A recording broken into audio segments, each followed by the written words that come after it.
জাহাজে উঠছে, সাগরের মাঝখানে তুফান। ওই সময় দেখবেন আল্লাহ কারে কয়।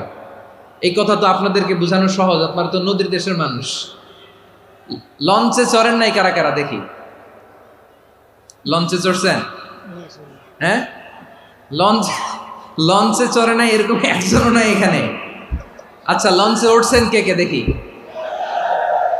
মাশাআল্লাহ মাশাআল্লাহ মাশাআল্লাহ। ঠিক আছে, আপনাদের বোঝানো সহজ। আচ্ছা, লঞ্চে উঠে তুফানের সম্মুখীন হয়েছেন, জলোচ্ছ্বাস সবাই, মাশাআল্লাহ। তো এই ওয়াজ তো আপনাদের মুখস্থ, ঠিক কিনা বলেন? আমার বলার দরকার নাই, বলেন। মাঝ নদী, তুফান, জলোচ্ছ্বাস, জলের মধ্যে উচ্ছ্বাস, ঢেউ, টর্নেডো, সাইক্লোন, মেঘের ঘনঘটা, পরিবেশ ঘুটঘুটে অন্ধকার, লঞ্চ একবার এদিকে আরেকবার ওইদিকে, ভিতরে কি অবস্থা হয় বলেন তো? হ্যাঁ, তখন মুসলিম আল্লাহর ডাকে, হিন্দু আল্লাহর ডাকে, ঠিক কিনা বলেন? আস্তিক আল্লাহর ডাকে, নাস্তিক আল্লাহর ডাকে, ঠিক কিনা?